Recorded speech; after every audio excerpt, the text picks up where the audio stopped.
Welcome to your California Sexual Harassment Prevention Training. You may ask yourself, why do I need this training? Well, no one wants or deserves to be harassed while at work. The problem is that what others consider harassment may not be harassment to you. Unlawful workplace sexual harassment occurs when a person directs negative, inappropriate, or unwanted conduct at a worker based on their sex, gender, sexual orientation, gender expression, pregnancy, or other sex-related reasons. Sexual harassment can take many forms, and with more media platforms available to employees, sexual harassment has never been more prevalent in the workplace. In this training, you will learn the legal definition of sexual harassment, the types of harassment, specific laws prohibiting it, explicit cases and examples for how to prevent harassment, and much more. You will be given quizzes throughout this training, but don't worry, there's no failing here, only education. After your training, you'll become part of the solution by gaining a greater understanding of how to make your workplace a better place for all.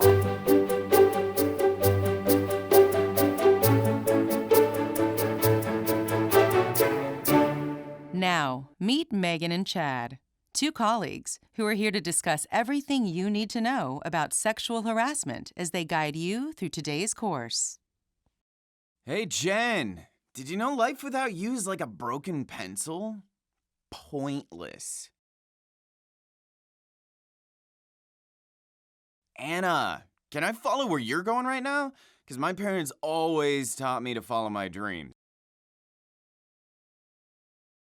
Having fun over there? Actually, yes, I am. Thanks for noticing. You might want to rethink that wink. The world is changing, my friend. Things you might have gotten away with 10, 20 years ago might just come back to bite you in the you-know-what. That's okay. I'm into that sort of thing. The definitions for what qualifies as appropriate behavior and sexual harassment are changing every day. You might want to consider changing with it. Changing, you say? Yes, in ways you clearly haven't gotten the memo about. Want the memo? Uh-oh. I'm not sure I'm gonna like this. That depends on if you want to stay a caveman forever. Here it is in a nutshell. California workers are protected from sexual harassment in the workplace by both state and federal laws, and it's been that way for some time, since the federal law that prohibits sexual harassment is Title VII of the Civil Rights Act of 1964. Seriously?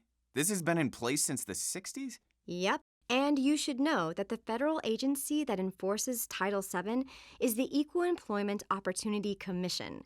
The EEOC, as they are called, defines sexual harassment as unwelcome sexual advances, requests for sexual favors, and other verbal or physical conduct of a sexual nature when submission to such conduct is made either explicitly or implicitly a term or condition of an individual's employment. Submission to or rejection of such conduct by an individual is used as the basis for employment decisions affecting such individual. Or such conduct has the purpose or effect of unreasonably interfering with an individual's work performance or creating an intimidating, hostile, or offensive working environment.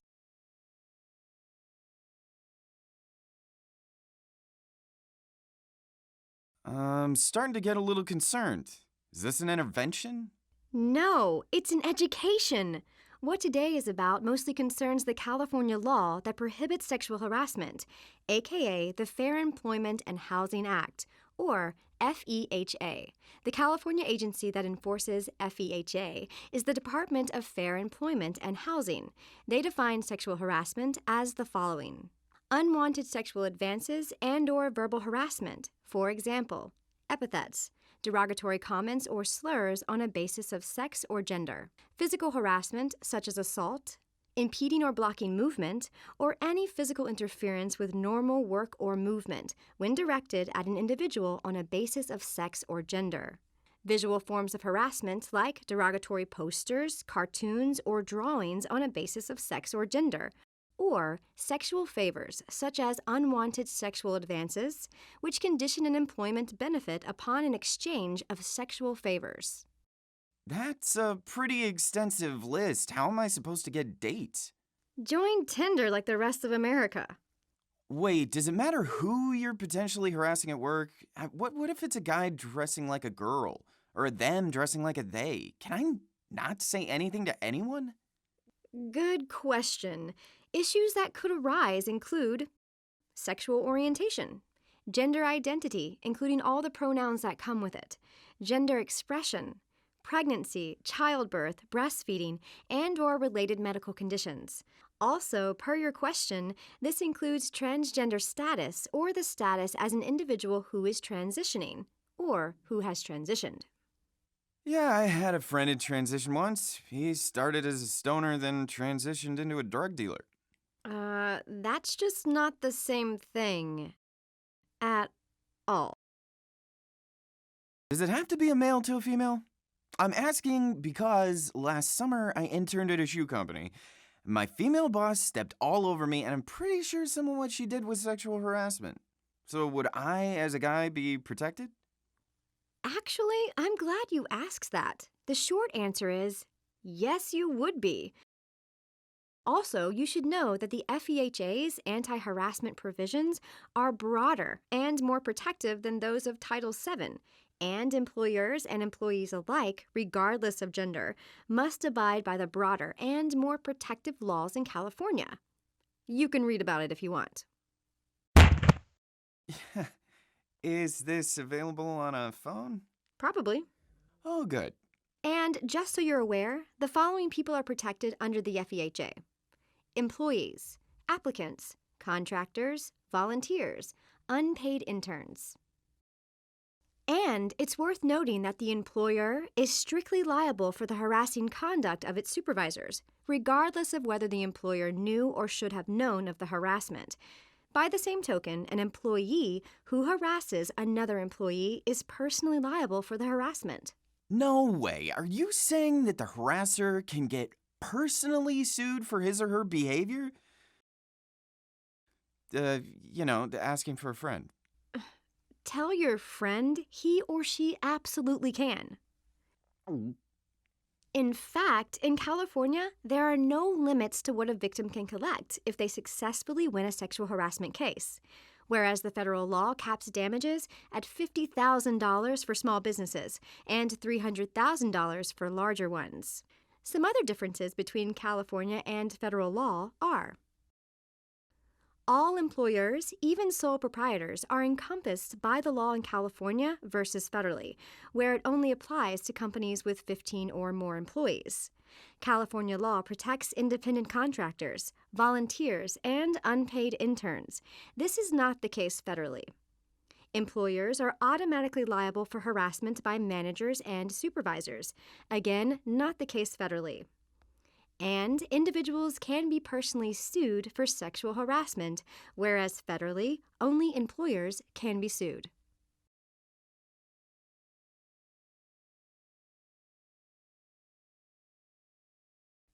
Now, let's talk about the different types of sexual harassment. Yes, let's. But before we do, can you tell me one thing?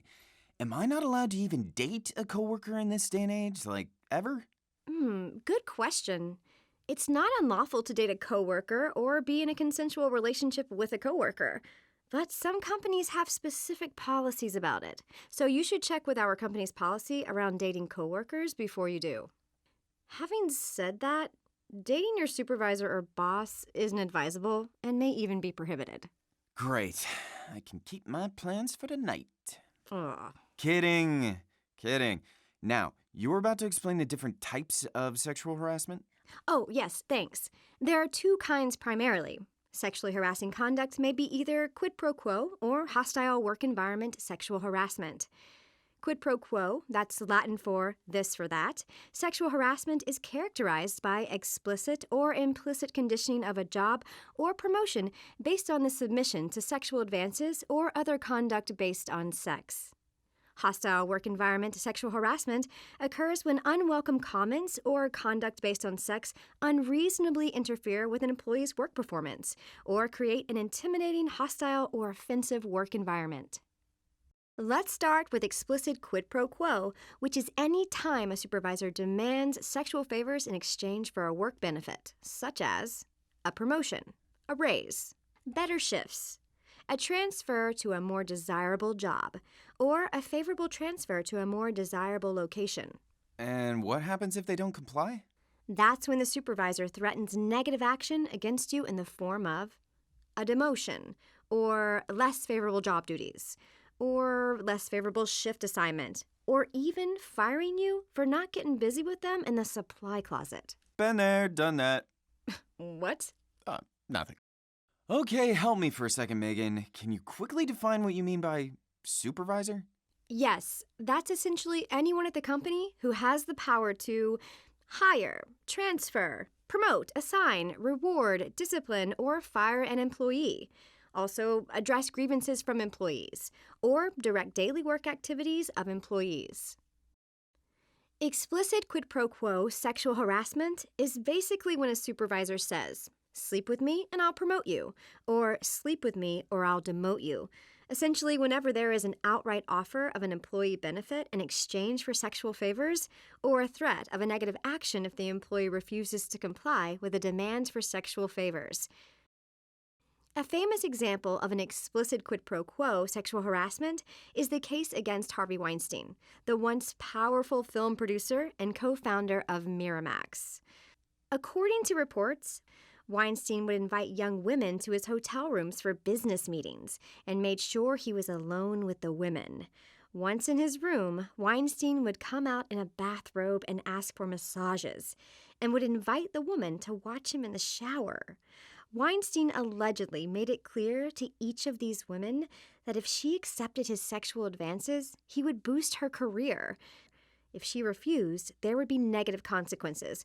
This is one of the most notable examples of explicit quid pro quo sexual harassment, as it ultimately helped fuel the launch of the Me Too and Time's Up movements. Ugh. Nobody should have to watch that guy get out of a shower, if even just allegedly. How is the Weinstein case different from a case of implicit quid pro quo? Right, yes. Implicit quid pro quo is like when a supervisor says, "If you were nicer or more friendly to me, you might get that promotion." Or, "You should be nicer or more friendly to me if you want to keep your job." It has to do when there's an insinuation of an employee benefit in exchange for sexual favors, or the insinuation of a threat of a negative action if the employee refuses to comply with a demand for sexual favors. Here are a few examples of quid pro quo sexual harassment in action.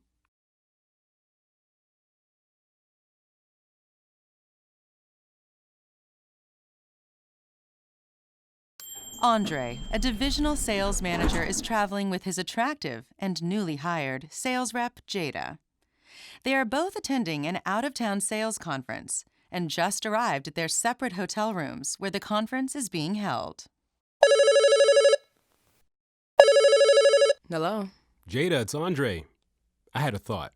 How about you and me grab dinner at the hotel restaurant? On me? Okay, sure. But I should probably shower first because I smell like Coach Class and pretzels. That sounds good. I can join you if you want. In the shower. No, I'm good. I'll meet you in the lobby.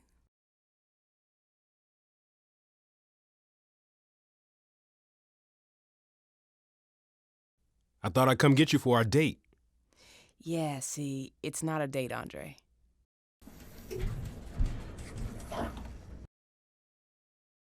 You know, I actually wasn't joking when I asked you if you wanted company in the shower. Okay, Andre, I want to keep things professional between us. Thank you. I don't see no ring on that finger, and there isn't one on mine.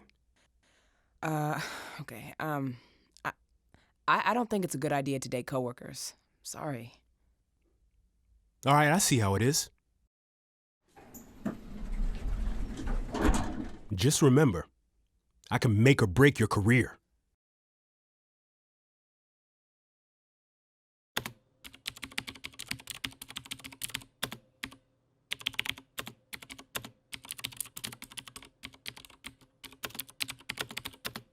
Hey, Miguel. Sorry to disturb you. Do you have a minute? I need to speak to you about something, and it's uncomfortable. You know Mariana, head of HR? Of course. Yeah, well, a couple of weeks ago at the convention, she followed me to my hotel room and straight up asked me to sleep with her. I was shocked. I told her no, but since then she's been texting and emailing me constantly saying if I don't sleep with her, she's going to get me fired. I think she's crazy, loco in the cabeza. Wow. Sorry to hear that, Antonio. Hell hath no fury like the scorn of a woman, right? My advice is to either ignore it or better yet, work it out with her. She's really good friends with my boss, Francesca, right? So this could get sticky fast if I intervene. But you're my supervisor. Aren't you supposed to do something about it? Well, there's not a lot I can do if she goes over my head. But give me a few hours. I'll see what I can do. Hi, Mariana? I wanted to talk to you about Antonio. Interesting you mention it. I wanted to talk to you about Antonio as well. As head of HR, I need to bring to your attention some troubling issues that have recently come up with him. He's been taking a lot of days off, and when he does show up, he's always late.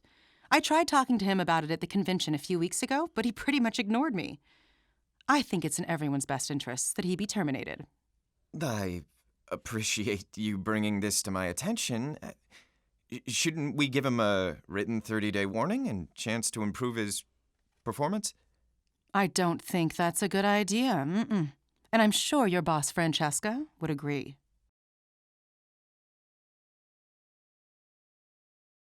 Dude, I'm really sorry to tell you this, but Mariana is threatening to go over my head to Francesca. She said I have to fire you for absenteeism and tardiness. I'm sorry, bud. I wish it could be different. Wow, these are some stories. Yeah, inspired by true events. You can see how these issues are not always black and white, but sometimes a bit gray. Yeah, like 50 Shades of Grey. You mentioned that there were a couple of types of sexual harassment. What's the other one? Hostile work environment, sexual harassment. This is when unwelcome comments or conduct based on sex is so severe or pervasive that it creates a hostile work environment. This conduct can come from a supervisor, coworker, subordinate, even a third party. This takes place if the harassing conduct sufficiently offends, humiliates, distresses, or intrudes upon its victim, so as to disrupt the victim's emotional tranquility in the workplace, affect the victim's ability to perform the job as usual, or otherwise interfere with and undermine the victim's personal sense of well-being. So, what if this just happened like once? Just a single incident of harassing conduct is sufficient to create a hostile work environment if the harassing conduct is severe enough. Oh, crap. What? Nothing. It's my friend again. I think he might be in trouble. Maybe these next scenes will shed some further light on the topic.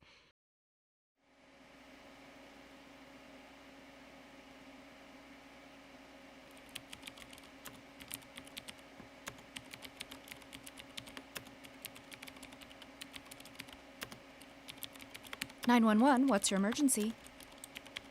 Wow, your stomach is so soft and sexy. Cut it out! 911, what's your emergency?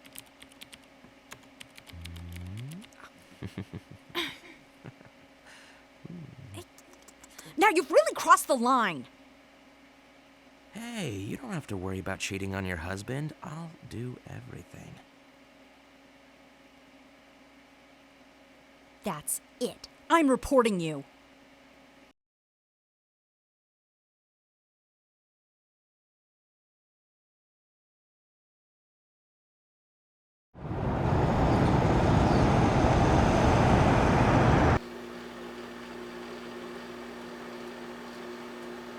Hey, so check this out. I think my dog's gay. I was trying to get this super hot chick's number at the dog park yesterday, and suddenly, my pit bull Frankie starts humping her male mastiff in front of us both. It was totally disgusting. Don't sweat it, dude. That's just the way dogs assert their dominance over each other. It's not like people, man. Isn't that right, Kyle? You guys don't hump each other for dominance, right? Screw you guys. We would, man, but it just so happens that you're not our type. Super Gaysian male. Super Gaysian male.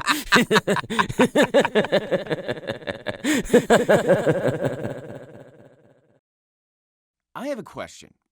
Shoot.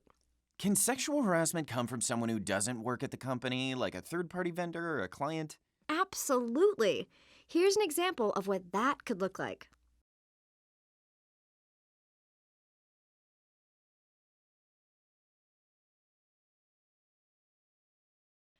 A female junior lawyer at a law firm is in charge of getting signed documents from the board of directors of one of the law firm's clients. Here's her exchange with one of the client's male directors, who's not making it easy on her. Hi, Mr. Kim. As previously discussed, attached, please find the board consent we need you to sign for the closing of the transaction. Sounds good. Hey, just curious, how come there's no picture of you on your firm's website? They only put pictures of the partners on the website. I'm a junior associate. Got it. Well, send me a pic. I want to see who I'm dealing with. I don't have one available at the moment. Please send me your executed board consent at your earliest possible convenience, as it could hold up the closing of the transaction. Okay, I'll see what I can put together. And meanwhile, you work on that photo, winky face.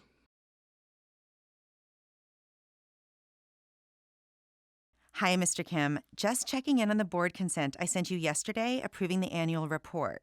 The filing deadline is in 5 days. Please let me know when I can expect your executed signature page. Thank you. I will send you my signature page when you send me a picture of yourself.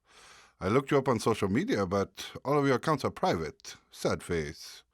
I want to see what you look like, and if you're as cute as I think you are. I don't see how what I look like is relevant to the matter at hand. We simply need your signature on the board consent. If you have a problem or concerns about the annual report, we need to know them immediately.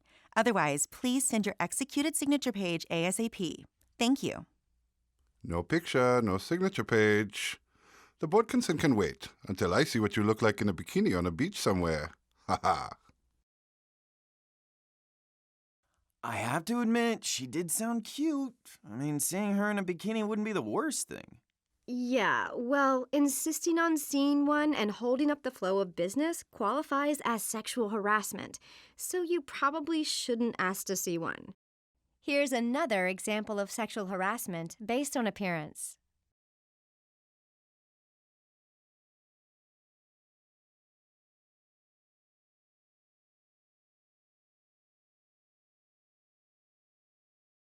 Janet, you're a great account executive. Your proposals are always buttoned up. Your presentations are stellar. Your accounts all love you. I'd really like to promote you. But I've got to be honest. If you want to advance in the company, you kind of need to look the part. You see how most of the women dress in your department, the way they put themselves together? What exactly are you saying? I'm saying that maybe if you wore dresses, a little makeup, did something with your hair, looked and acted more feminine, you'd probably rise faster at this company. It's competitive, and sometimes you have to use every asset you've got.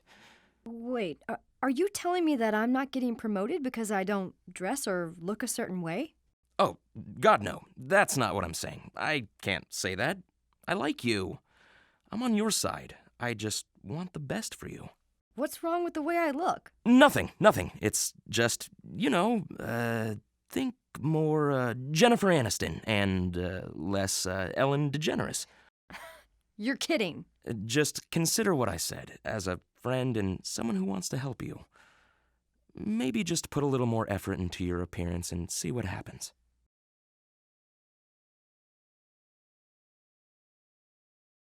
Okay, so what about jokes? Are those okay anymore? Those are harmless, right? I'm sure most people appreciate jokes, but you better make sure that they're tasteful and aren't offending people without you knowing it. Here is an example of how a few harmless jokes could land you in a whole lot of trouble.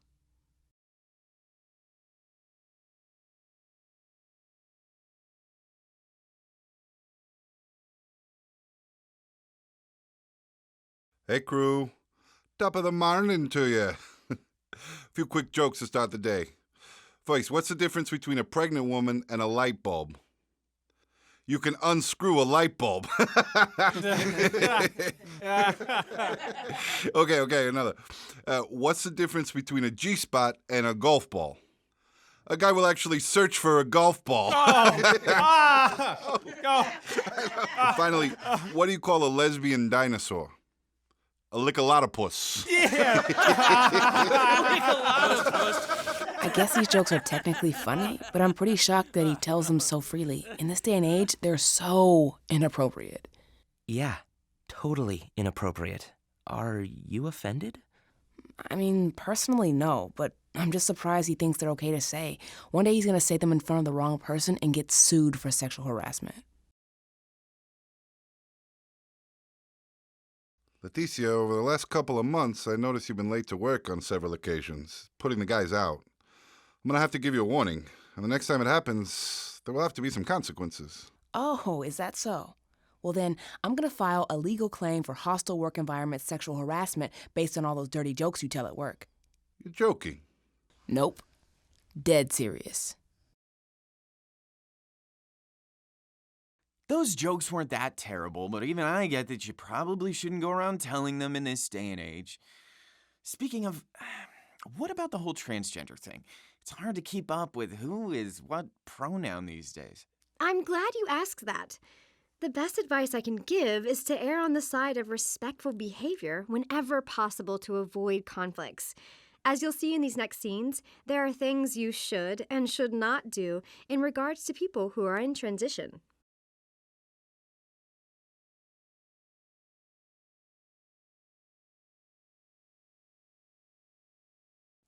Bryce is a co-manager at a furniture store along with Terrence. Every morning, there is a staff meeting in a conference room before the store opens that they both run. One particular morning, Bryce arrives at the meeting dressed quite differently. All the employees in the conference room look a bit stunned with this turn of events. Good morning, everyone. Bryce, what's with the getup today? I guess it's time that you all know that I am no longer Bryce. I am Brianna. I'm transitioning. From now on, I will be dressing as a woman because that's my true identity, and I would appreciate if everyone is respectful. Hey, that's great, Anna. Good for you. As the weeks pass, the staff becomes accustomed to Brianna's new name and appearance. But some inadvertently refer to her as Bryce and use the masculine pronoun he, especially when telling stories about things that happened before Brianna's transition. When this happens, the staff members usually quickly correct themselves. Terrence, however, makes a point of saying, "Good morning, Bryce," whenever Brianna passes by, and also makes comments like, "Nice dress, dude." Just wondering, is there such a thing as female-to-female sexual harassment? You bet there is, and it's not pretty. Here's a situation based on a case about a field crew. You'll get to see what a legitimate same-sex sexual harassment claim looks like.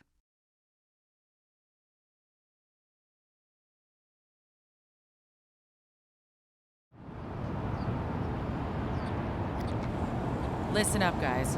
Headquarters found you a new field crew supervisor, and it looks like they're forcing an affirmative action case on us. Her name is Tamika. She starts tomorrow. Oh, That's what? lame. Come on. Our new boss is a woman? That's insane. I know. The field is no place for a woman. Just keep an eye on her and use your own judgment. I don't think Oprah Jr. will make it past the first week. The next day, when Tamika arrives to work, the crew greets her with a gift. Oh, welcome to your crew, Tamika. Over the next week, during office meetings and in emails, Eve consistently refers to Tamika as Little One, Wonder Girl, and Oprah Jr. This does not go over well with Tamika, who eventually decides to confront Eve about it. Eve, I feel like these nicknames you've carved out for me are undermining my authority with the field crew and creating an atmosphere of disrespect. I have to ask, do you have a problem with me? I'll grow a pair, or you're never going to make it in the field.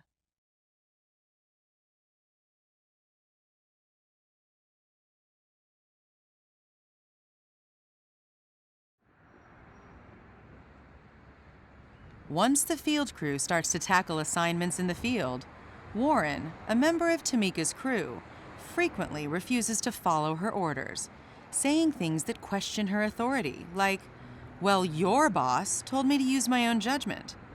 He also openly causes disruptions that routinely mock her in front of the crew. Apologies, your ladyship. Hey, leave my gal alone. She's trying to do her job. Thank you, Frank. Don't worry, I got you, sweetie. You can tell me what to do whenever and wherever you want. You're by far the hottest boss I've ever had. Frank then goes on to repeatedly ask Tamika out, even though Tamika makes it clear she is happily married. Tamika then officially complains to Eve about the field crew's treatment. Eve takes her written complaint, but takes no action. As you can see, sexual harassment exists on many levels. Male to female, female to female, male to male, even male to they, if you're a non-binary person. Here are more examples to shed light on the different kinds and types of offensive behaviors that exist. Great, let's see them.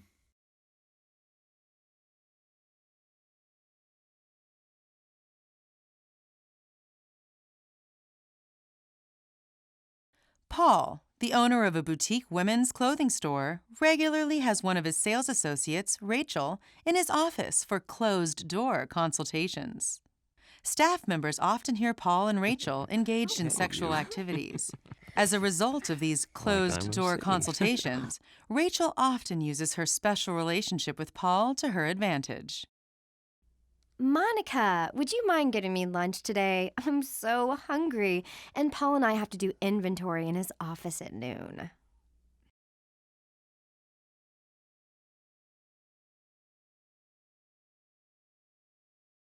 Monica, I know you're off at noon, but can you cover for me on the floor this afternoon? I'm going to be on a long lunch with Paul, and I'm not sure when I'll be back. Oh, also, there's a delivery of the new fall line coming in at 2. Can you unpack everything and sort out the shipment? I don't think I'll be back in time to take care of it.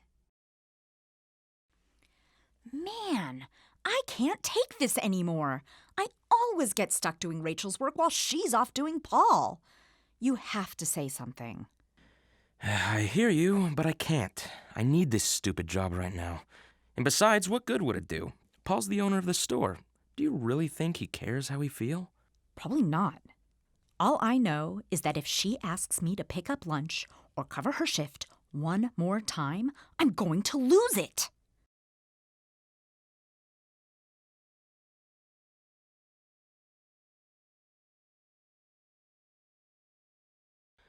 So, it looks like we're going to meet our sales projections this month. That should make Boss Man happy. I've been killing it trying to make my numbers. Oh, man. Oh, she's hot. Is that a model? I don't think I've seen her before. Yeah, I think she's Russian or something like that.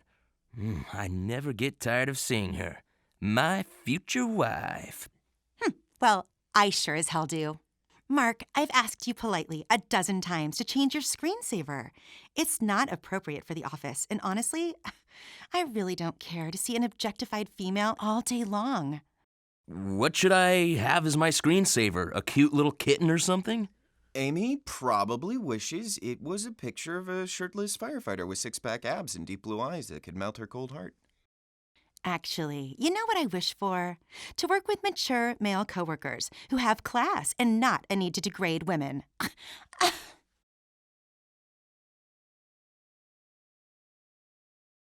I love watching her walk away.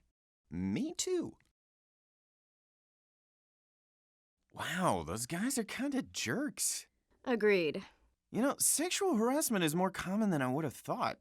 And you know what's even more common? abusive conduct, or as it's more commonly known, bullying. I'm listening.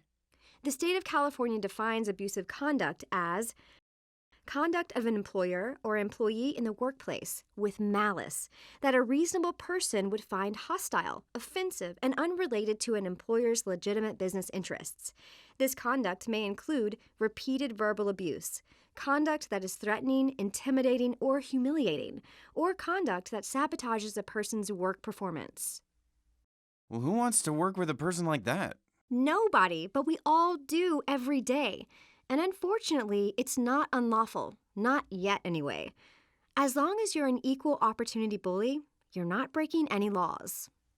But the state of California wants you to know of its repercussions, because being abusive at work can lower morale and teamwork, lower productivity, cause absenteeism, cause high turnover of employees, or cause emotional distress and even PTSD on the individual being bullied.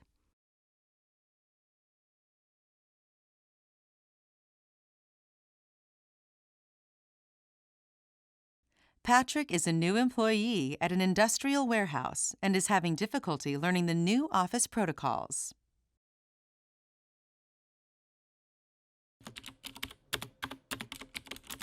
Sorry to bother you again, Sung, but I'm having trouble with the login again. Seriously? How many times have I shown you how to do this simple procedure? Did I hire the wrong man for this job? Come here, I'll show you again. This time, pay attention so I don't have to see your face in my office again today.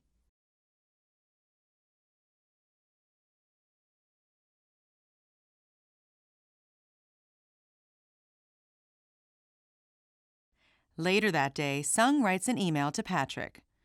Patrick, I'm not sure exactly how much Guinness you drank in college, but I'm having a hard time imagining how an Irish mutt can be quite as stupid as you. Were you seriously not able to get the login instructions through that thick potato head a fourth time after I gave you the most simple instructions? These are real questions, not rhetorical.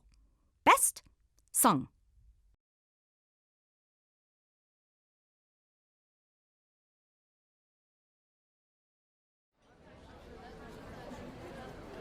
Amir has been the head server at a popular Indian restaurant for the last 2 years.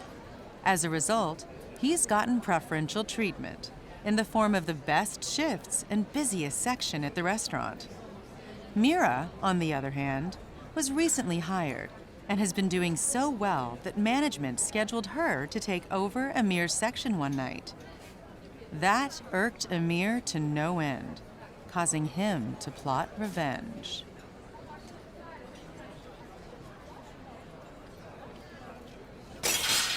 Oh, good heavens! Please forgive her.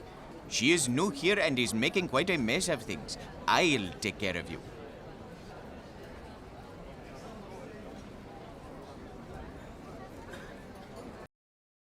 So, what should somebody do if they're being harassed at work? Tweet about it immediately to their 43 followers? That's one way to go, but probably not advisable. The better route is to personally inform the harasser that his or her conduct is offensive. Whether or not the harassment is sexual harassment, other forms of unlawful harassment, or just bullying. This is the most difficult act for victims of harassment, but it is ultimately the most effective method of ending the behavior. The harasser may not even be aware that his or her behavior is offensive, and it is always best to nip it in the bud before inappropriate comments or jokes left unchecked turn into something uglier. That sounds uncomfortable. I'd literally have to look someone in the eye to do that. I haven't done that in years. Okay, well, if you're uncomfortable facing the harasser, write a short letter or email letting him or her know you want the behavior to stop. But make sure you keep a copy of the letter or email. That sounds preferable. Another thing you can do if you're uncomfortable confronting your harasser is to tell your supervisor or the HR manager in accordance with your employer's protocols for reporting harassment. Don't worry if it only happened once and you don't think the one-time conduct rises to the level of unlawful harassment. If it offends you, it should be reported. Your supervisor is legally bound to investigate and correct unlawful harassing conduct. Helpful, but what if neither of those approaches actually resolve the problem? Your next option is to report it to the California Department of Fair Employment and Housing within 1 year of the date of occurrence. They will investigate the facts and encourage parties to resolve the dispute in appropriate cases. The DFEH will consider taking legal action if evidence supports a finding of unlawful harassment and the dispute is not resolved. What if the person being investigated catches wind of this? Aren't they going to be like, pissed? Can you complain anonymously? No, your supervisor cannot promise anonymity because it may be necessary to disclose your identity in order to investigate and take appropriate action. But don't worry, retaliation is against the law. Don't be afraid to report the conduct because you fear the harasser or your employer will just make matters worse for you. It is a separate unlawful act to retaliate against a person who complains about unlawful harassment. Retaliation is unlawful even if the underlying conduct complained about is not deemed to be unlawful harassment.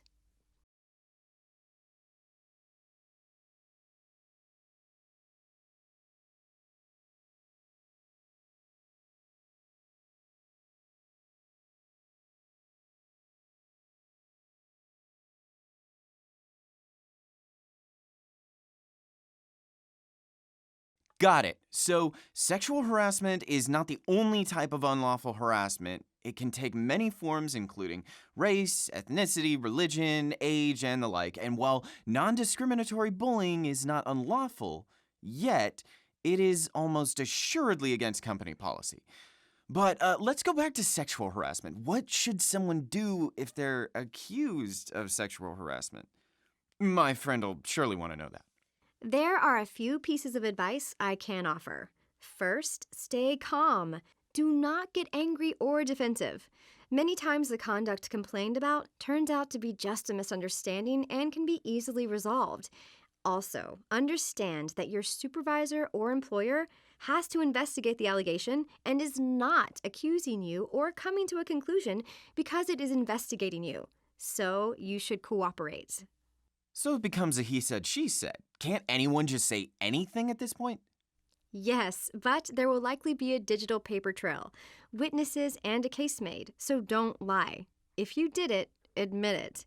It might not even be sexual harassment, but lying about it will likely get you into even more trouble. And definitely do not retaliate against the accuser. Retaliation in and of itself is against the law. Retaliation can take the form of evil looks, glares, verbal, physical harassment, unfavorable work assignments or reviews, or isolating the accuser by leaving him or her out of meetings. So let's say you do become a victim of sexual harassment. What kind of recourse would you have? Another good question, Chad. You're really getting a handle on the topic. There are a number of remedies available to victims of sexual harassment in the workplace.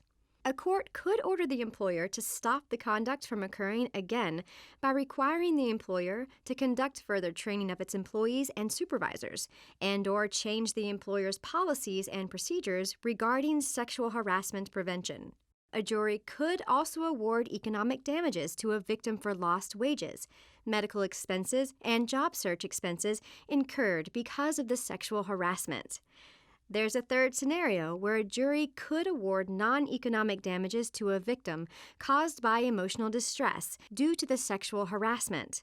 And finally, a jury could award a victim punitive damages if the case is especially egregious. Punitive damages are meant to punish employers for allowing particularly harmful conduct to occur. Sexual harassment can be expensive. Yeah, it can. And remember, there are no caps on damages in California. In fact, the largest ever sexual harassment awards in the entire country came from California. In a sexual harassment and retaliation case that went to trial in 2012, the jury awarded the plaintiff $3.7 million in economic damages, $39 million in non-economic damages, and $125 million in punitive damages. Jeez, that's a lot of harassment. Yeah. In another case, in 2014, Juarez versus AutoZone stores, the jury awarded over $870,000 in compensatory damages and $185 million in punitive damages. 185 million in punitive damages for AutoZone? I bet that drove them crazy. I'm sure. As you can see, harassment is no laughing matter for any party. Sounds like the best thing for everyone to do is just get along and abide by the laws. I appreciate you running through it with me, and I'm definitely gonna let my friend know everything you said. You do that. Looks like break time is over. Better get back to work. Hi, Emily. Thanks for covering the phone while I was on break. No problem.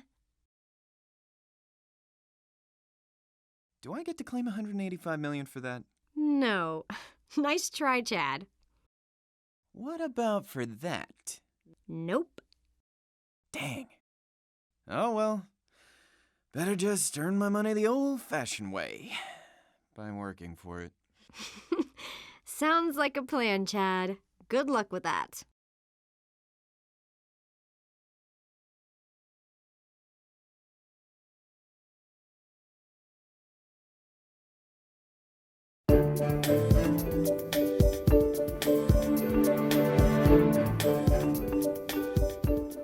Megan, JT and I caught the last half of your talk with Chad.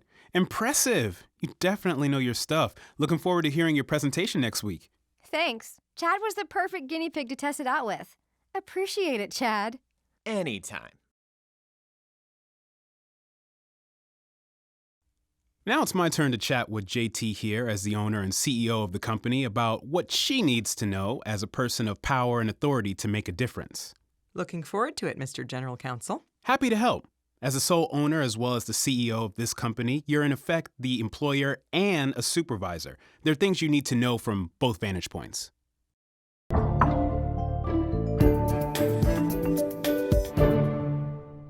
From what Megan just said, it sounds like there can be quite a bit of potential liability for an employer. I need to make sure we preserve the peace around here, and from a personal standpoint, that I don't get sued and can keep the lights on. Definitely. There's a lot to know when it comes to sexual harassment prevention training. For instance, did you know that any California employer who has 5 or more employees needs to provide at least 2 hours of interactive training to all employees who are supervisors and repeat this training every 2 years? Actually, I didn't. This goes beyond the 1 hour of interactive training that's required for non-supervisor employees. Can you clear something up for me, Randall? Who actually qualifies as an employee these days? I know it's fuzzy given the gig economy, contractors, interns, etc. Great question. The term employee includes all full-time, part-time, and temporary workers, unpaid interns, volunteers, and certain types of contractors. Interesting. My wife is a hairstylist and owns her own salon. She employs 2 part-time receptionists and always has an unpaid intern who assists her in exchange for hands-on experience. So are you saying that she doesn't have to provide this training because that's only 3 total employees? You said the company had to have 5 or more employees. Well, she needs to count herself as a supervisor, so that makes 4 employees. No one else works at the salon? She rents out space to a manicurist and a facialist, but they're independent of her. Although they do use her receptionists. You have to count independent contractors. Therefore, it sounds like your wife's salon probably has 6 employees. Does that mean my wife has to hire someone to come in and conduct training? Not necessarily. There are 3 acceptable methods for providing training so long as it's interactive. The first is a classroom setting led by a qualified trainer in a location removed from the employee's daily duties. The second is e-learning, which is individualized interactive computer-based training created by a trainer and instructional designer. The third acceptable way to go is a webinar, a web-based seminar whose content is created and taught by a trainer and transmitted live over the internet. As the employer, am I supposed to keep records of all this? Yes, you must keep a record of all written materials used in training and all questions asked and answered for 2 years.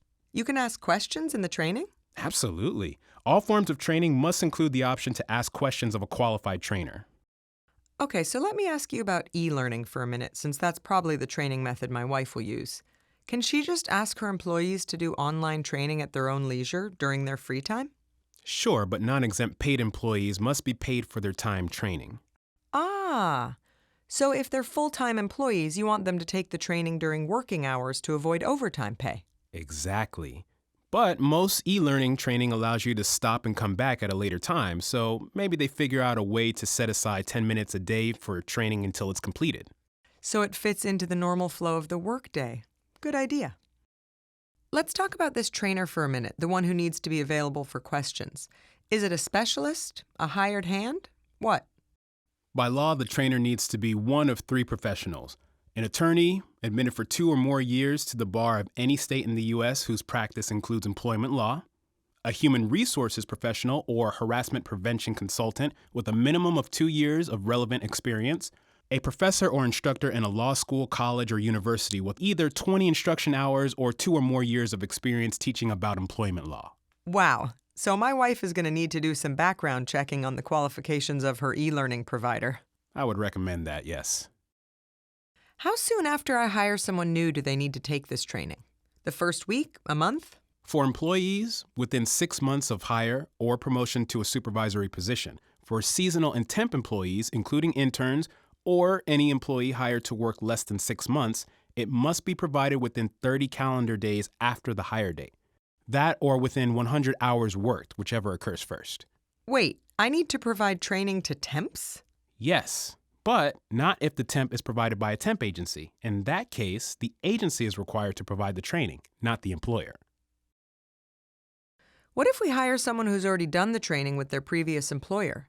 Do they have to repeat it again within 6 months of their hire date? Or can we accept the previous employer's proof of training?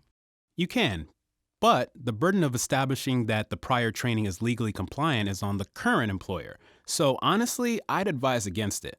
Unless you're familiar with and trust whoever provided the previous training, it could be tough to establish compliance. In the case of my wife and her salon, how will she know if her e-learning training is compliant? I'm sure they all say they're compliant. The state of California doesn't actually certify trainers, so it's pretty much hit or miss if you don't know what to look for. One thing she could do is review the training herself first and see if it has all 14 elements of the required training, which she can find on the Frequently Asked Questions section of the DFEH website.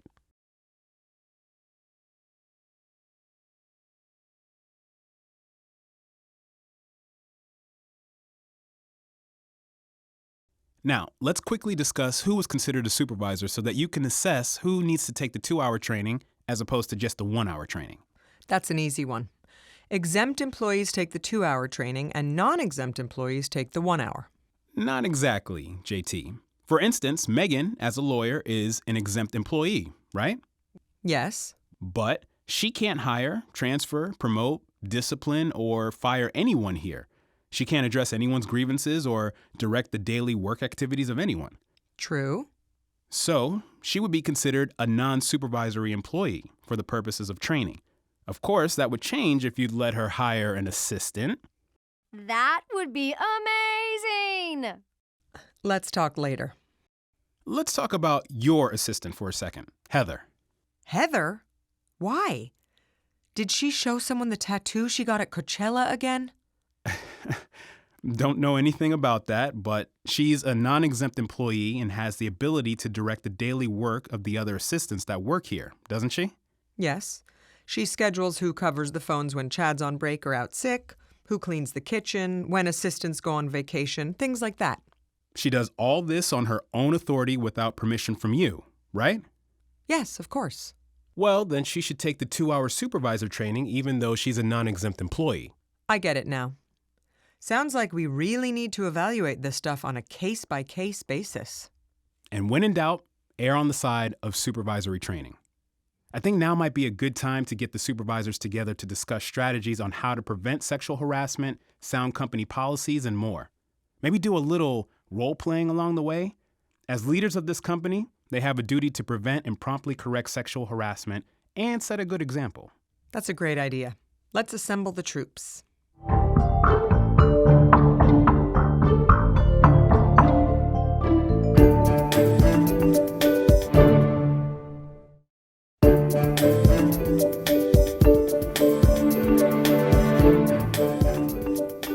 Thanks everyone for taking time out of your busy schedules to join us. JT and I thought it would be good to have a discussion on sexual harassment prevention so we're aligned on what's required by law as well as how we might work together at our company to impose some guidelines that work.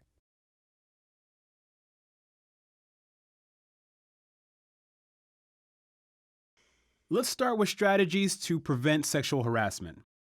Does anyone have any suggestions? Oh, I know. Fire all the men and replace them with women. That would be discrimination based on gender, which is a form of sexual harassment. We're trying to prevent that here, people. Fine. Then let's just keep them separated. Men on one side of the building, women on the other.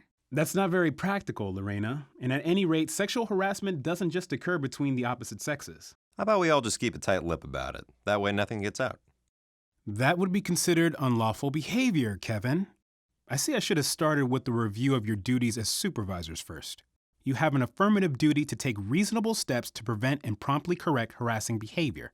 This means you must report harassment to the designated person in your workplace who handles investigations of harassment, in this case, me. I, in turn, must conduct a fair, timely, and thorough investigation. And if misconduct is found, take appropriate remedial measures. What if the person doesn't want me to report the incident? She just wants the behavior to stop. You're obligated to report and investigate harassment even if the employee doesn't want you to. In fact, supervisors need to report even rumors or gossip involving harassment because oftentimes victims of harassment don't report it for fear of retaliation, even though retaliation itself is against the law. So you really need to pay attention to what's happening to the people you're supervising. Right, because if you hear rumors of harassing conduct and do nothing about it, that means you did not take proper steps to correct harassing behavior. Now that we've cleared up what your obligations are as supervisors, let's go back to discussing ways to prevent harassment. How about starting with our own conduct? We as supervisors should set the tone for how to behave in the workplace. That's a perfect place to start, Simone. Supervisors need to walk the walk and talk the talk. The company and its culture will ultimately be better for it. What else? How about communicating a clear anti-harassment policy and providing compliant training so all employees and supervisors know what's expected? Yes, that's not only a great idea, but required by law, as we'll discuss in more detail shortly. Anything else? How about ensuring we have a culture that's known to investigate claims quickly, disciplines those who deserve it, and makes sure the victims feel supported? There's no better deterrent than showing zero tolerance. Good job, Simone. Gold star for you.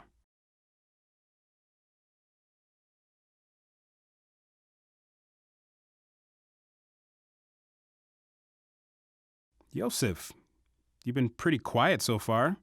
Have any thoughts on this topic? I agree with Lorena. Just fire all the men. Easiest way.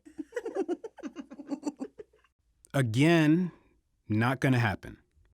This is why I don't speak. Hey, I have a suggestion. Shouldn't we inspect the office to ensure no one's displaying inappropriate posters, jokes, photos, or screensavers? You mean this? How is this inappropriate? She's a famous model. Lorena, that's a great idea. As Kevin just showed us, even supervisors can be unaware of what constitutes a visual form of sexual harassment.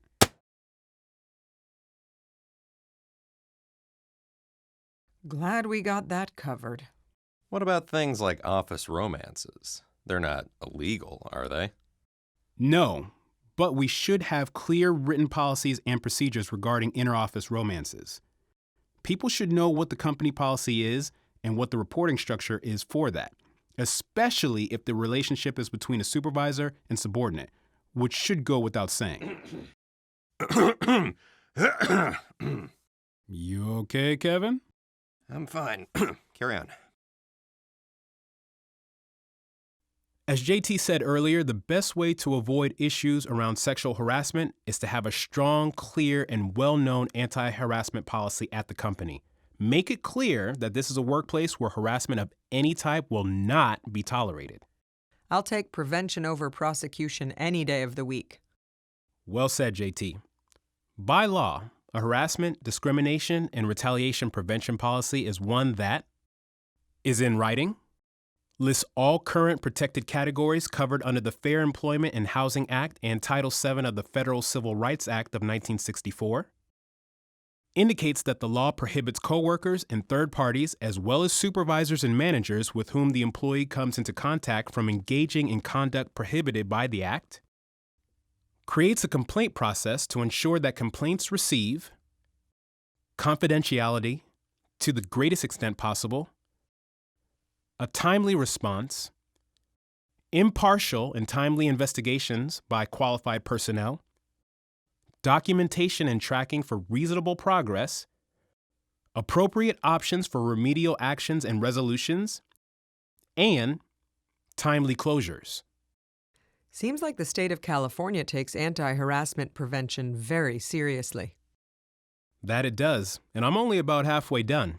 According to the law, a company's anti-harassment policy must also provide a complaint process that does not require an employee to complain directly to his or her immediate supervisor. Oh, I get it. It could be insanely awkward to have to talk about something as uncomfortable as sexual harassment with your direct supervisor. Exactly. A compliant prevention policy also instructs supervisors to report any complaints of misconduct to a designated company rep, such as an HR manager, to try and resolve the claim internally, indicates that when an employer receives allegations of misconduct, it will conduct a fair, timely, and thorough investigation, states that confidentiality will be kept by the employer to the greatest extent possible, but not indicate that the investigation will be completely confidential, indicates that if, at the end of the investigation, misconduct is found, appropriate remedial measures will be taken. And finally, a prevention policy must also make it clear that employees will not be exposed to retaliation as a result of lodging a complaint or participating in any workplace investigation.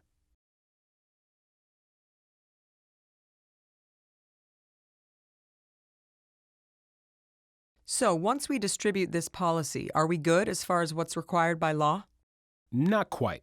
The law also mandates that employers provide compliant sexual harassment prevention training, display required federal and state posters on harassment, and distribute California's sexual harassment information sheet to all employees. So let's talk about liability. Not only does harassment interfere with an employee's ability to perform at their best, which affects productivity, it can lead to a huge liability. JT, did you know that if anyone in this room were to be found guilty of sexually harassing a subordinate, that the company would automatically be responsible for damages to the victim, including the victim's legal fees? What? Even if I didn't know it was happening? That's right. Employers face strict liability for the harassment of subordinates by supervisors. And folks, you as supervisors are personally liable if you sexually harass a coworker, subordinate, or otherwise. What does that mean? I could not only lose my job, I could lose my house? Is there something we need to discuss, Kevin? No, not at all. It just seems a little harsh. It's not as harsh as the damage caused to the victim of sexual harassment. That's why prevention is so important, so that you all know the type of conduct that can get you and the company in a lot of trouble, not to mention the harm it causes the victim. Wait.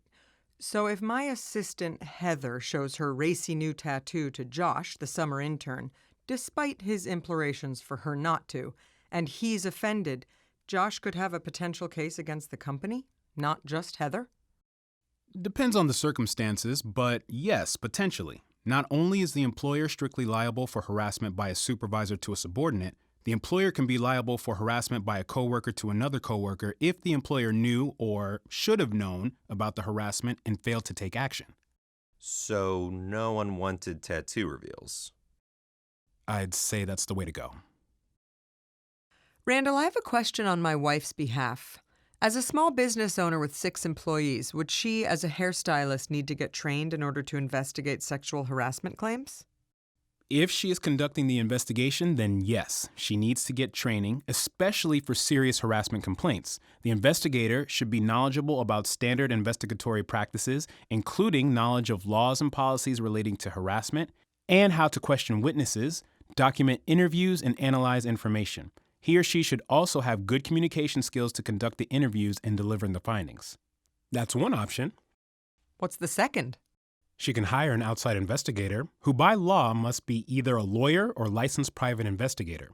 Better to spend the money up front to investigate properly than face charges of sexual harassment or even wrongful discharge in a court administrative hearing later.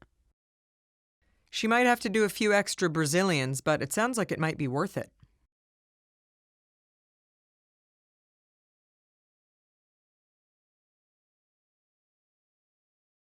Brazilian blow dries. Mine's out of the gutter, people. Since we have you, Randall, would there ever be a need for us to hire an outside investigator? What if the in-house person in charge of investigations is the harasser? You can't investigate yourself. Good point. Also, generally speaking, any high-profile earner or high-ranking manager should be investigated by outside investigators versus someone internally if the allegations are serious. Probably a good way to avoid any serious conflict of interest. Right. But in your wife's situation, JT, it's most likely that if an employee of hers has a complaint about sexual harassment, it's going to come from a client rather than another employee. Service industries like salons, restaurants, and assisted living facilities have higher than typical cases of customers harassing their workers. Really? Is that so? Yeah. Imagine this scenario.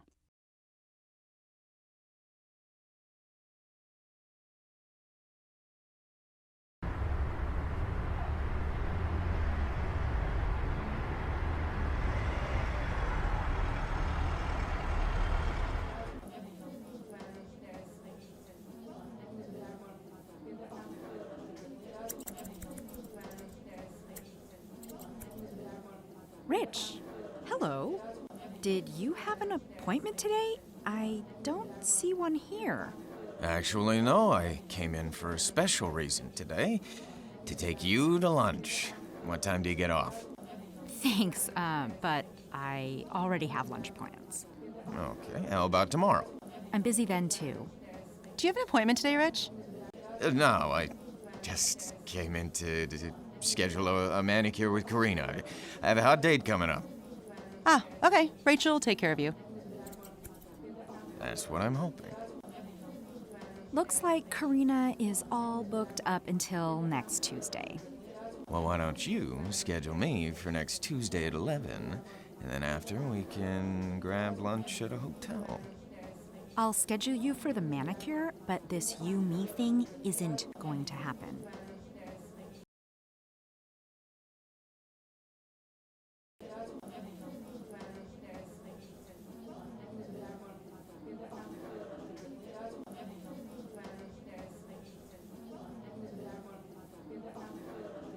Shall we? My chariot awaits. Sorry, not gonna happen. Oh, come on. An hour with me could change your life. Please stop. I don't get it. She could have gotten a free lunch. I'm just kidding. Now, let's talk about the steps required to conduct a fair investigation. Even though it's unlikely any of you will have to conduct an investigation, it's important that you understand how the complaint and investigation processes work in general. I think this would be a good time for a quick role-play game. I've come up with a few hypotheticals. Let's start with an example of an employee bringing a complaint. For this scene, I'll need Kevin and Lorena.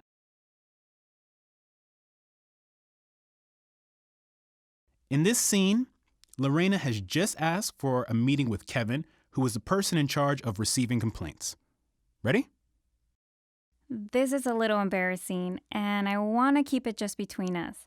But a few months ago, I went on a date with Brad, my team leader. It didn't go well, and I have not gone out with him since. I told him I just wanted to be friends and keep things platonic. You know, you don't need to tell me if you're dating a coworker. That's none of my business. That's not why I'm here. Ever since I told Brad I just wanted to be friends, he's been glaring at me, excluding me from meetings that I should be in, and is dismissive of my ideas when he does include me. Because of one date? You sure you're not just being a little oversensitive? Have you talked to Brad about it? Cut. Okay.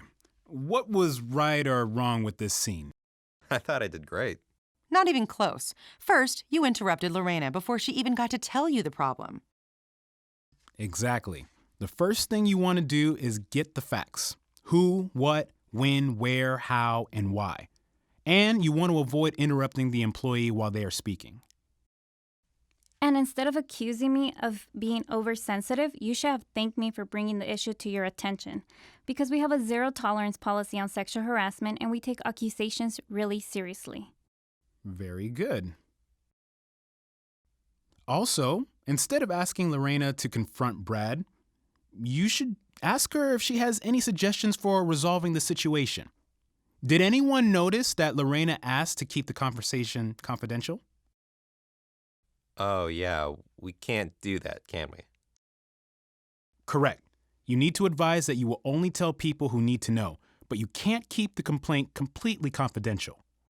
What should happen next in the interview? Shouldn't I tell Lorena that I will conduct a full inquiry into the matter? Yes. What about Brad? Doesn't he have any rights? Of course he does. That's why it's a full and fair investigation. Kevin should interview Brad and any and all witnesses to the behavior and gather any documentary evidence in order to determine the facts. Shouldn't he say he'll make Brad stop retaliating against me? That's a good point, Lorena. He should assure you that if after the investigation he finds that retaliation has or is occurring, appropriate measures will be taken to ensure it stops. Randall? What if you went on one date with Lorena years ago, but you've been professional colleagues ever since? Would you have to recuse yourself from an investigation? Good question. It's important for the person conducting the investigation to be objective and to assess whether they have any biases or even the perception of a bias that would interfere with them coming to a fair conclusion. A perception of bias will discourage open dialogue with all parties involved. So in this case, the company would be best served if I recuse myself. What about if the person being investigated is in a position to fire the person investigating them? Like if you were investigating JT. Me?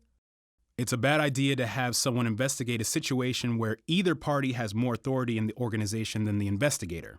They should recuse themselves immediately and use an outside investigator for that. Now, let's try a different role-play situation involving how to properly question someone who's been accused of sexual harassment. Oh, can I be the interrogator? I've always wanted to catch a bad guy. Investigations shouldn't be interrogations, Yosef. Neither the complainant nor the accused should feel like they're being cross-examined. Open-ended questions are better at eliciting relevant information while not causing people to feel attacked. No waterboarding then? No. More like a conversation. For this role-play example, Simone, let's say you're investigating Yosef for something sexually inappropriate he allegedly did to a female junior shipping associate during her lunch break. Thanks for coming, Yosef. I'm looking into a matter that occurred yesterday. Do you recall an incident in the employee break room with Sarah? Well, I had a tuna fish sandwich for lunch that Sarah said smelled bad. Do you recall anything else? Not particularly. Well, do you remember approaching Sarah while she was heating up her lunch in the microwave? Oh, that, yeah. Sarah was rubbing her shoulder, so I said, "Do you want me to help you with that?" And I gave her a shoulder massage. That's not exactly the way Sarah recalls it. What? Wait, did she say something about it? She said you came up to her and just said, "Here, let me help you," and then proceeded to massage her shoulders without her consent. I was just trying to be helpful. Her shoulders hurt. Yosef, you need to respect personal boundaries. It is inappropriate to touch someone without their consent. As her supervisor, you should know that. Well, she could have just said something to me. I wasn't trying to be fresh or anything. Apparently, she wasn't comfortable confronting you since you are her supervisor. That's ridiculous. I'm going to talk to her about it and clear this whole thing up. Yosef, don't do anything that could be perceived as retaliation for her complaining about it. Just don't do it again. Okay, I won't. You're right. It was inappropriate. Great. So consider this a warning. If something like this happens again, I will have to write it up.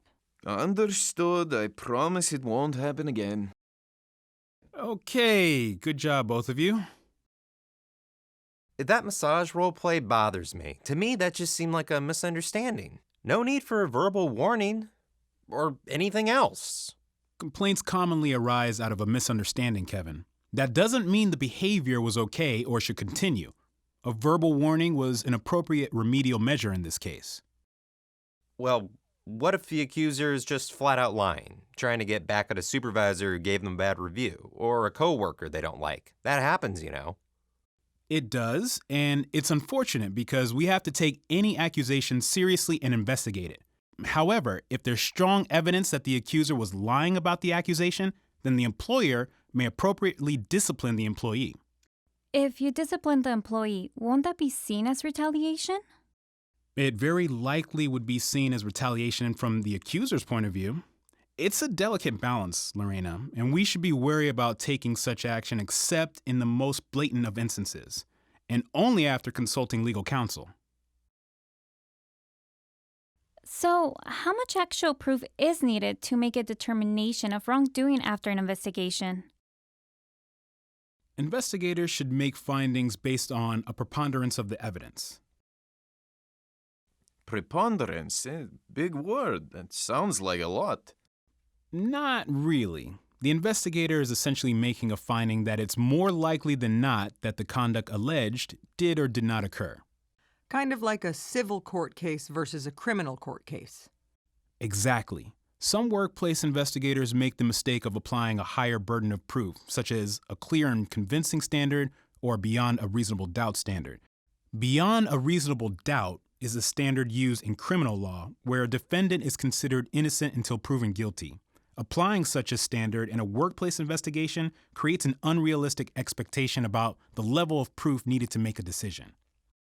So, not a lot then? Some people describe a preponderance of the evidence as 50% plus a feather. Anyone sensing a theme here?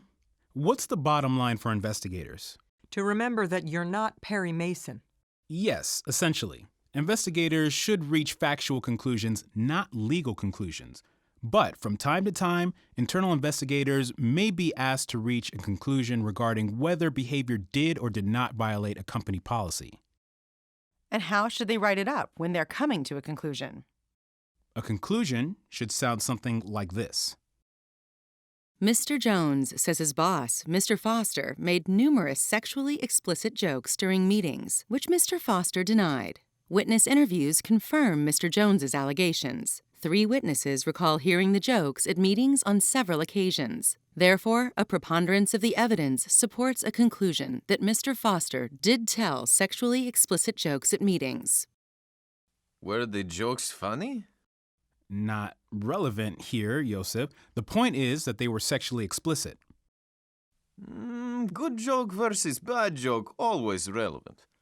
Who decides if a company policy was violated? Internal investigators, typically. External investigators usually aren't asked to make this determination since the employer is often in a better position to interpret its own rules.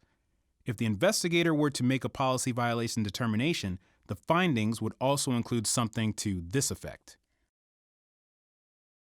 It is further found that Mr. Foster violated the company's anti-harassment policy, which prohibits telling sexually explicit jokes in the workplace. What if the evidence is inconclusive? The conclusion should state that fact, like this. Mr. Jones's allegations against Mr. Foster are not supported by a preponderance of the evidence. This is because no witness recalls hearing the jokes described by Mr. Jones, even though they were present for the meetings in question. These witnesses appeared credible. They provided consistent information and appeared to have no bias for or against either party.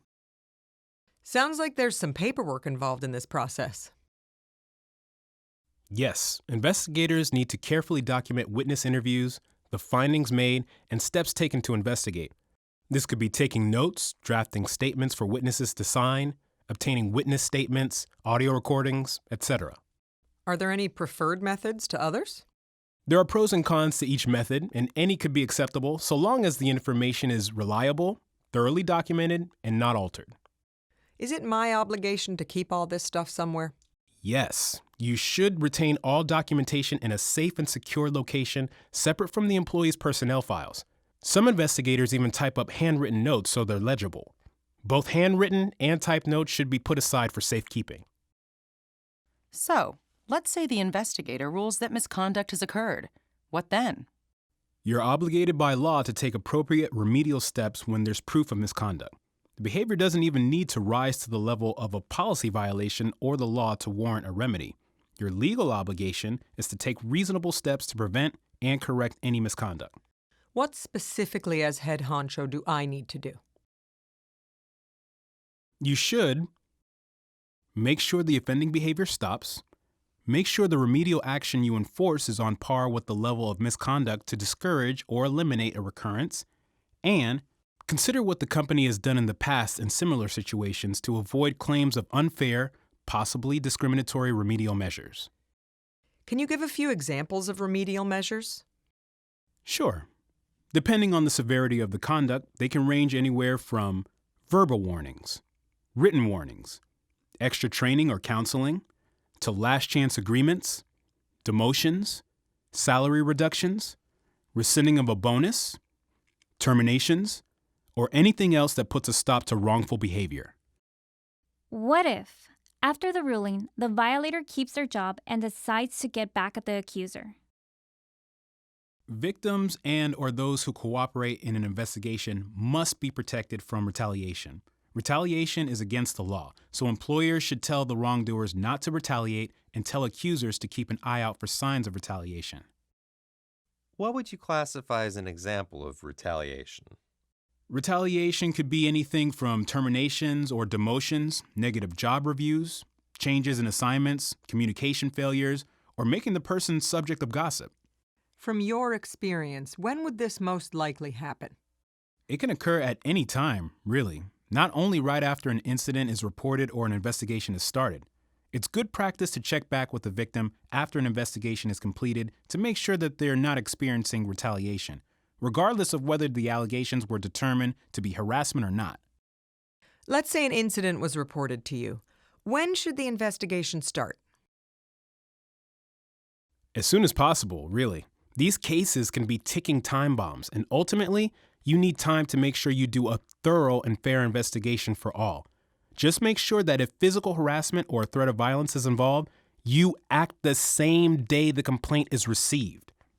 If the allegation is not urgent, contact the complaining party within a day or two and strive to finish the investigation in a few weeks. The sooner we put these things to bed, the sooner we can return to business as usual. More than that, a prompt investigation helps stop harassing behavior and sends a message that the employer takes complaints seriously. Important for company morale.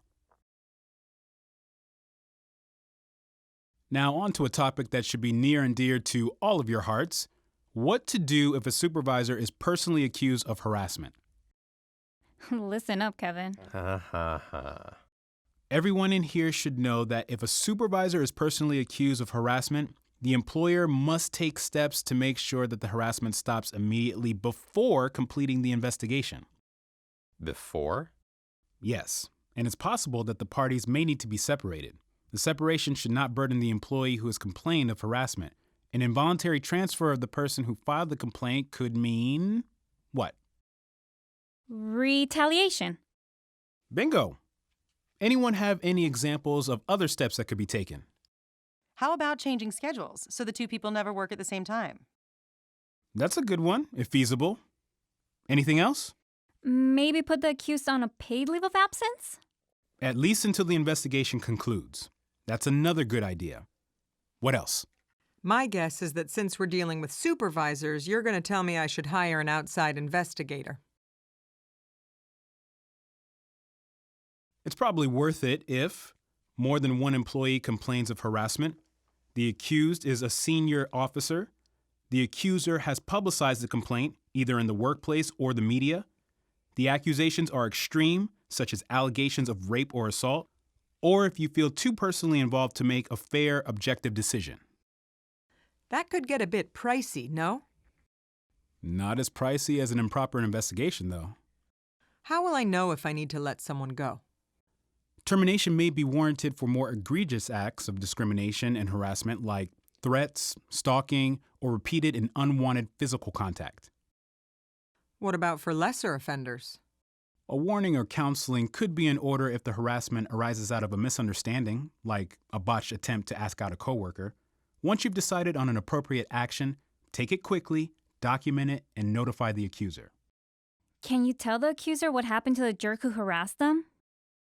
Only that you've taken appropriate action, not what action was taken. That would violate the accused person's right to privacy. There's got to be a way to avoid all this. Firings, suspensions, workplace tension, stuff like that. Of course there is. Employees usually just want the behavior to stop and don't want to make a big deal about the incident.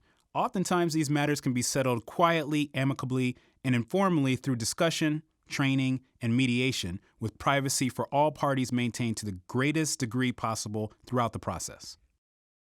Confidentiality really is key here. That's true. People who file sexual harassment complaints can experience unnecessary frustration and anger when knowledge of their complaint is leaked to people in the workplace. The office rumor mill can instantly make things worse. Do your part by not spreading these rumors. If rumors persist, they may be considered retaliatory and may provide a basis for another complaint to be filed. Another complaint based on rumors alone? It happens. As a supervisor, your goal is to stop rumors and offensive actions by coworkers immediately if an incident occurs. Show that this type of activity will not be tolerated. If tension between coworkers is a problem, think about having a workshop on team building or communication. Just don't make it about the incident. Right. Leave the office drama out of it. Well, none of us will ever be accused of sexual harassment. We're a super team. I'm sure you're right, Kevin, but if it does happen, supervisors should be provided with specific protocols to follow. Like what? The first thing you do is stay calm. While it may be difficult not to take a harassment allegation personally, supervisors need to check themselves in these situations. A negative change of behavior toward an employee after a harassment allegation can be perceived as retaliatory. That can be hard to do, especially if you think you're innocent. It's important not to overreact. Just follow company procedure and cooperate with any internal or external investigation. If you are accused of workplace sexual harassment, even if you don't believe it's justified, be open-minded and listen to the other person's perspective. Often, people don't knowingly sexually harass others, but their behavior can be a violation of either office policy or the law, unbeknownst to them. So you could be an accidental harasser? Or it could be just a misunderstanding.